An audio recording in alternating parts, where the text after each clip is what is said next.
EA Sports. It's in the game. Last year was everything you see on Sunday, and this year taking it to the next level. What was sort of how were you thinking about it from a presentation standpoint? I think you kind of said it. Everything you see on Sunday. So I think we forgot that it all has to play well together. We had banners. We had guys injured on the field. We had coach handshakes after the game, stuff we'd never had in Madden before. But what we didn't do was pull it all together with the audio in mind. And that stood out in our reviews, and it stung. It was like, this presentation was great, except they forgot the audio. Yeah. Taking a step back, we really looked at, this has to be one of the most important parts of the game, and we have to think about it, put more people towards it, hiring professional writers, guys that had broadcast experience and play-by-play, guys who have worked at writing other game stuff. Putting that type of effort into it and then thinking of it as a cohesive presentation instead of, hey, fire some random stuff that you would see on Sunday. Yeah, when we were, we talked about when we were with John week 1 last year and how, that's sort of where game flow was born, right? But it was more than that. At that time, we didn't know what we were going to do in terms of our play-by-play commentary, whether or not it was, we thought maybe we wanted to go a new direction. Hammond was great, but did we want to try something different to breathe some new life into it? And that Bengals-Broncos game, I think, sealed it for you, didn't it? That game, the Bengals-Broncos, it actually was one of the only ones that was down to like a final play, final drive. So John switched it over to the big screen. So we all got to watch it, and I'm elbowing everyone like, hey, this is the Gus game.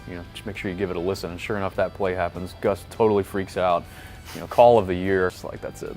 We definitely have him booked now. And so sure enough, we get back to the office the next week, and everyone's like, "Did you hear Gus Johnson? We got to get him. We got to get him." So. Well, and the great thing about Gus too is as excited as we are about having him in the game this year because of his level of excitement, he's just as excited about being in Madden. I mean, he's looking at this as an opportunity to really showcase his talent, and it's a big deal. Collinsworth, of course, is going to be back for his 3rd season with us.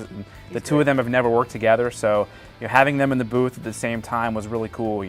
For Gus, it was neat getting to meet Chris, the now famous Chris Collinsworth, who's the John Madden replacement this year. So it's a big deal. We've got a great booth this year. We're really excited. So having that and in the story engine, how that evolved, I think last year we took a pretty big leap forward in terms of the scenes and all the stuff that we had, but your point of just, we were firing stuff off almost for the sake of firing it, whereas now you've got this sort of dynamic story engine that you can build a plot line throughout a game, right?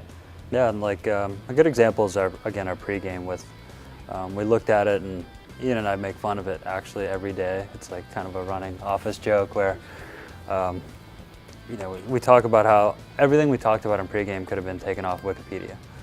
Just kind of banal facts about stadiums or city locations. Right.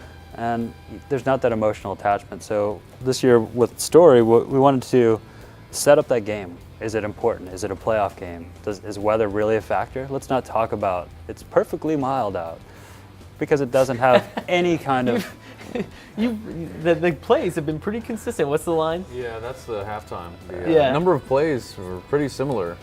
It's just stuff is maddening. Pointless facts that really don't create any kind of emotional connection with the game. So first we want to set up that, and Gus does an amazing job of getting you like, I'm really here in a playoff game, or this is Thursday night football, or it's a holiday game. And then you move on to the stories, and we have, I think it's over 900 different like QB versus QB combinations. So if you hear Roethlisberger versus Eli Manning, it's going to talk about how they were drafted in the same class, or Breeze versus Manning, they're going to talk about last year's Super Bowl. So there's all this stuff that it's not generic.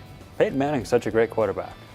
Eli Manning's such a great quarterback. It knows they're brothers, and they're going to talk about it. You talk about making it more immersive, kind of like you're in that stadium feel. I think what we did with the stadium chants this year was a totally different way of thinking about it. I think it paid off.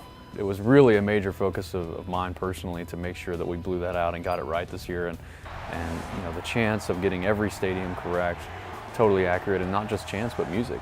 We've never had any music in the stadium that's accurate. We've always just gotten our menu music and played it in little clips. Mm-hmm. But as you know, there's Crazy Train is played in every single stadium.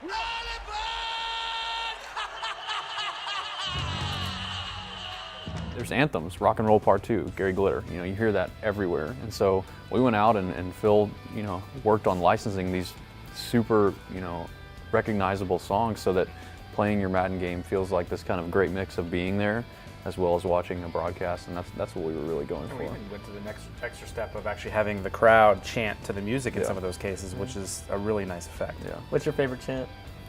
I like Zombie Nation. That's one of my The favorites. song. I mean, that's stuff we did a lot of research on. What plays after the Steelers score a touchdown? What do they play at kickoff? So Zombie Nation, or guys like Heath Miller catch the ball and you hear Heath.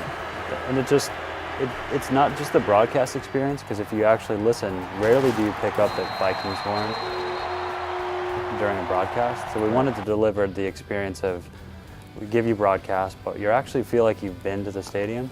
It wasn't just a recreate what we see on TV. Madden NFL 11, August 10th, in stores everywhere. It's a wrap.